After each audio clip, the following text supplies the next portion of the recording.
प्रविष्ट थिबा अवस्था सहस्रार्जुन पुत्र माने यज्ञशाला पहुंची जमदग्नि को बध करी समस्त धन संपत्ति हरण करनेले। माता विकल क्रंदन परशुरामंकर तप भग्न हेला। पितांक अवस्था देखि अत्यंत क्रोधित परशुराम निज परशु धरी माहिष्मतीपुर में पहुंचिले। सेठारे सहस्रार्जुन वंश लोप करी 21 बार पृथ्वी भ्रमी क्षत्रिय विनाश कले। यापर कुरुक्षेत्र में यज्ञ करी यज्ञपूर्ति निज पितांकर आत्मा को सप्त ऋषि मध्य स्थान देले। सुकौवाच आयुजे पुरुरवासुत शुण हो ताहार चरित नहुष ताहार तनये आवर क्षेत्र वृद्ध होए रजिरम भजे वीर्यवंत नेनादि पंचसुत क्षत्र वृद्धर वंश शुण सुहत्र ताहार नंदन ताहार हेले तिनि सुत काश्य जे कुश गुत्समद गुत्समदर जे संतान सुनक बोली तार नाम सुनक महाते जवंत सौनक मुनि तहु जात जन्मिले पितृतेज घेनी वेद पारग महामुनि काश्यर काशी नामे सुत राष्ट्रता तहु हेला जात दीर्घतमा तार नंदन ता पुत्र धन्वंतरी नाम से आयुर्वेद भी आइला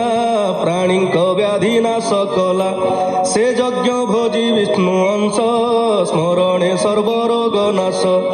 तार संतति केतुमान भीमरथ तार नंदन ताहार वीर्जे दिवोदास द्युमान ताहार जे शिष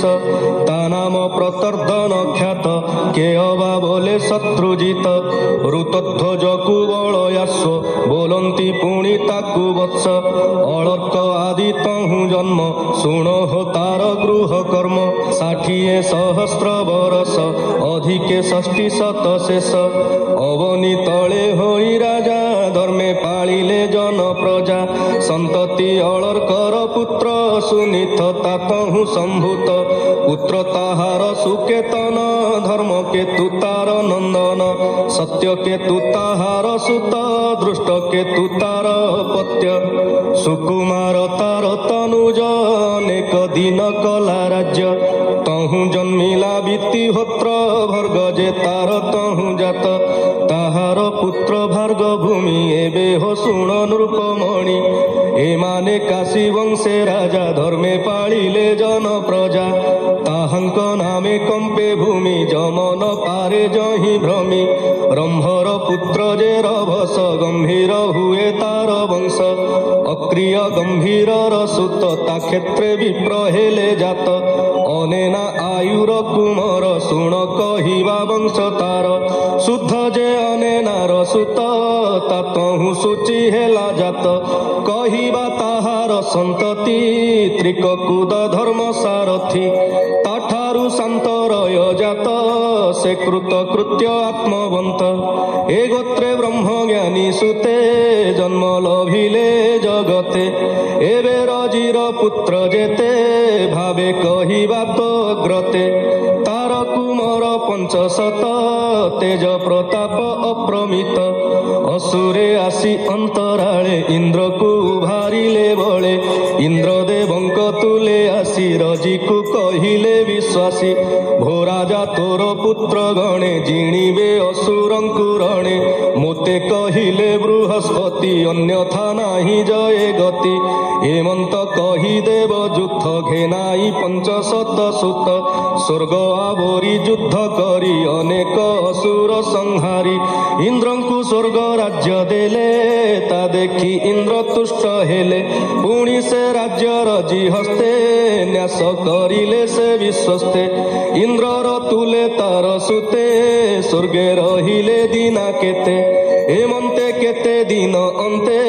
रजी जे गले स्वर्ग पथे पितार मरण अंतर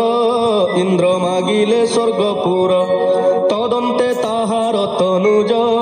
इंद्र को न देले से राज्य स्वर्ग से कले अधिकार इंद्रंकु करी अनादर रजिर पुत्रे तान देले जागर भागमान नेले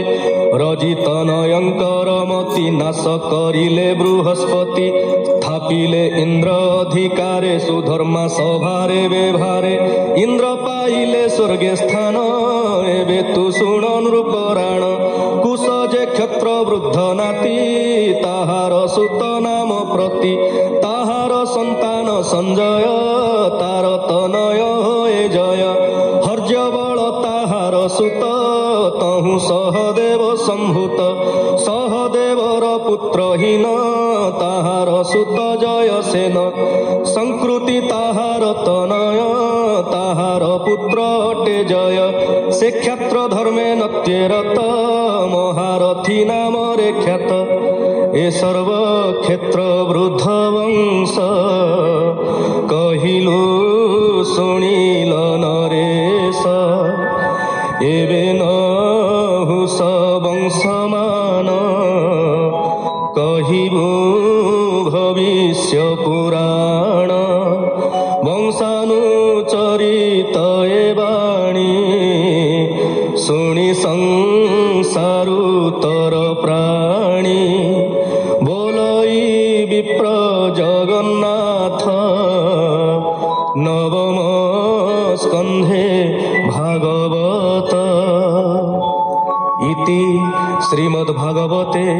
महापुराणे परमहंस्यां संहितायां नवम स्कंधे सप्तदशोऽध्यायः।